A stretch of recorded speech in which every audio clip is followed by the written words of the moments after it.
Very good morning class. आप सभी बहुत अच्छे होंगे और आपको पिछला चैप्टर भी बहुत अच्छे से समझ में आया होगा। I hope so. Students, chapter तो हमने समझ लिया था, रीड कर लिया था, अंडरस्टैंड कर लिया था और अब हम फेयर कॉपी में अपना रिटन वर्क करने की तरफ आगे बढ़ेंगे। सो स्टूडेंट्स, फेयर कॉपी में रिटन वर्क करने से पहले हम क्या करेंगे, फर्स्ट पेज पे नेम बॉक्स बनाएंगे। किस पेज पे स्टूडेंट्स? फर्स्ट पेज पे। फर्स्ट पेज पे हम नेम बॉक्स बनाएंगे। नेम बॉक्स को बनाने के लिए हम लोग पहले हेडर लिखेंगे, नेम बॉक्स। ये हेडर हमने लिख लिया। क्या लिख लिया? नेम बॉक्स लिख लिया। देन अब हम क्या लिखेंगे? Name, class, section, roll number, school name. ये सारी चीजें हम लोग पहले भी लिखते ही थे, इसमें कुछ भी नया नहीं है, बट मैं आपको एक बार रिमाइंड करा दे रही हूँ। ठीक है क्लास? देन सेकंड पेज पे हम लोग क्या लिखेंगे? इंडेक्स लिखेंगे। इंडेक्स सेकंड पेज पे हमें स्टूडेंट्स कंसंट्रेटली समझिए। फर्स्ट पेज पे नेम बॉक्स जो कुछ इस तरह से बनता है, सेकंड पेज पे इंडेक्स बनाएंगे जिसमें ये चीजें इंक्लूड होंगी। क्या है? First column is serial number, second is topic, next is date and last is signature. Last जो है वो साइन का कॉलम होगा। तो इस तरह से सेकंड पेज पे हम लोग इंडेक्स बना लेंगे। एंड थर्ड पेज पे हमारा क्या बनेगा? अल्फाबेट का हेडर होगा। थर्ड पेज पे क्या होगा? अल्फाबेट होगा। हम लोग कैपिटल और स्मॉल लेटर्स स्टूडेंट्स अलग अलग लिखते थे, बट अब हम कंबाइंडली लिखेंगे, एक साथ ही अल्फाबेट्स लिखेंगे। तो थर्ड पेज पे हमें अल्फाबेट लिखना है, कैपिटल और स्मॉल जो है वो साथ में ही लिखना है, कुछ इस तरह से। इस तरह से आप पूरा जेड तक इसे कंटिन्यू कर लेंगे। ठीक है, तो ये हो गया अल्फाबेट। देन स्टूडेंट्स, आपने ये समझ लिया, ये फॉर्मेट समझ लिया कि क्या है।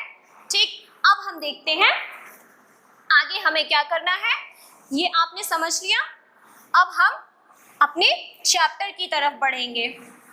स्टूडेंट्स, आपने समझ लिया ना, फर्स्ट पेज पे नेम बॉक्स, सेकंड पेज पे इंडेक्स, देन थर्ड पेज पे alphabet and capital and small both हम लोग साथ में ही लिखेंगे, अलग अलग लिखने की जरूरत नहीं है।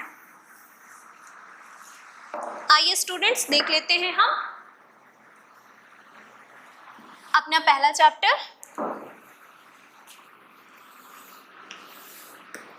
हमारा फर्स्ट चैप्टर क्या था? फेयर कॉपी में जहां पे हम चैप्टर स्टार्ट करेंगे, पहले हम क्या लिखेंगे? पहले हम लिखेंगे डेट। डेट के बाद हमें लिखना है थॉट। थॉट के बाद चैप्टर नंबर, जैसे कि chapter number 1। Then chapter name. हमारा चैप्टर नेम है न्यूट्रिशन इन प्लांट्स। प्लांट्स में न्यूट्रिशन कैसे होता है, हमें ये पढ़ना है। ठीक है, तो हमने अपना चैप्टर रीड कर लिया था, अंडरस्टैंड कर लिया था, और चैप्टर स्टार्ट करने से पहले की जो चीज़ें हैं, name box, index and alphabet, मैंने आपको बता दिया। देन अब हम लोग पढ़ लेंगे hard word. Hard word header आप डालिए, hard word. First one is the nutrient.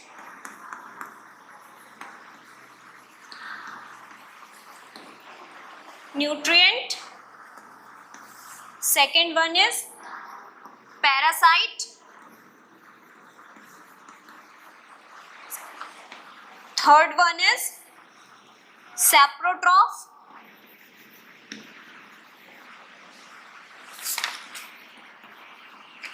Saprotrophs.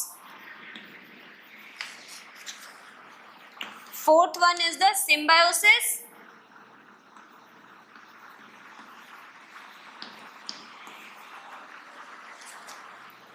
Fifth one is the nutrition.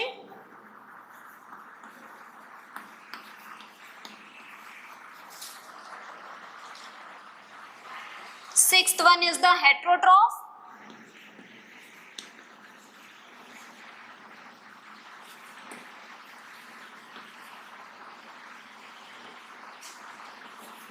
Heterotrophs. Students, 1 2 3 4 5 6 तक तो मैंने यहाँ पर लिख दिया है। मैं अब साइड में लिखूंगी, बट आपको साइड में नहीं लिखना है, आपको 6 के बाद नीचे की तरफ ही कंटिन्यू करना है। 6 7 8 9 10 मैं इधर साइड में आपकी हेल्प के लिए लिखूंगी। 7 1 is the autotroph,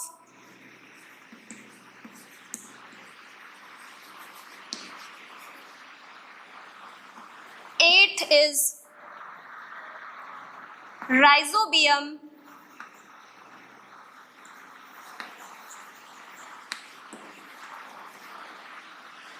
9 1 is legume,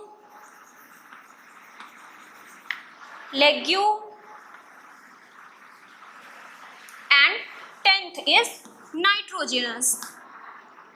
10th is nitrogenous. Students ये आप अपनी फेयर कॉपी में लिख लीजिए हेडल डालकर। 6 के बाद आप नीचे ही कंटिन्यू करेंगे 7 8 9 10। स्टूडेंट्स ये हार्ड वर्ड आपको फेयर कॉपी में अच्छे से लिखने हैं, इनकी स्पेलिंग लर्न करनी है और रफ कॉपी में प्रैक्टिस करना है। आपको इनकी मीनिंग्स भी समझना है। न्यूट्रिएंट्स क्या होते हैं? जो फूड में अवेलेबल होते हैं, protein, vitamin, fat, mineral, roughage, ये सारे ही न्यूट्रिएंट होते हैं। पैरासाइट क्या बताया था? जो होस्ट पे डिपेंड रहते हैं मगर होस्ट को हार्म करते हैं और खुद बेनिफिटेड होते हैं, पूरी तरह से ये होस्ट पे डिपेंड रहते हैं। सैप्रोट्रॉफ क्या होते हैं? जो डेड एंड डिके मटेरियल से अपना फूड ऑब्टेन करते हैं, उन्हें ही हम लोग सैप्रोट्रॉफ्स बोलते हैं। देन नेक्स्ट वन सिम्बायोसिस मैंने बताया था, a relationship in which both the organism are benefited. ऐसा रिलेशनशिप जिसमें दोनों ऑर्गेनिज्म को एक दूसरे की नीड होती है और दोनों ही एक दूसरे को बेनिफिट करते हैं, हार्म नहीं करते हैं। न्यूट्रिशन क्या होता है? जो फूड से हमें एनर्जी मिलती है और किस प्रोसेस के थ्रू मिलती है, वही न्यूट्रिशन होता है। हेट्रोट्रॉफ्स क्या होते हैं? जो अपना फूड सेल्फ प्रिपेयर नहीं करते हैं, सेल्फ सिंथेसाइज नहीं करते हैं, क्योंकि वो नॉन ग्रीन प्लांट्स होते हैं, उनमें क्लोरोफिल पिगमेंट नहीं होता है, वो हेट्रोट्रॉफ्स होते हैं। ऑटोट्रॉफ्स क्या होते हैं? मेनली ग्रीन प्लांट्स जिनमें क्लोरोफिल पिगमेंट होता है और वो अपना फूड खुद प्रिपेयर करते हैं, इसलिए प्लांट को हम लोग ऑटोट्रॉफ या प्रोड्यूसर भी कहते हैं। राइजोबियम जो है वो क्या है? लेग्यूमिनस क्रॉप्स है, यानी जो दलहनी पौधे होते हैं, दलहनी पौधों को हम लोग क्या बोलते हैं? वो लेग्यूम बोलते हैं। लेग्यूम मीन्स दलहनी पौधे। राइजोबियम क्या है? राइजोबियम ये एक बैक्टीरिया का टाइप है जो लेग्यूम्स की रूट्स में पाया जाता है। देन नाइट्रोजिनस, नाइट्रोजिनस क्या है? जिसमें नाइट्रोजन कंटेंट होता है, वो नाइट्रोजिनस कहलाता है। अब स्टूडेंट्स मैंने हार्ड वर्ड भी आपको करवा दिया, इन सब की मीनिंग भी बता दी और आप इसे फेयर कॉपी में करिए, घर पे लर्न करिए। आपका होमवर्क है लर्न हार्ड वर्ड। आपका होमवर्क है learn hard word, hard words. Students आज भी आपको सब कुछ समझ में आ गया होगा।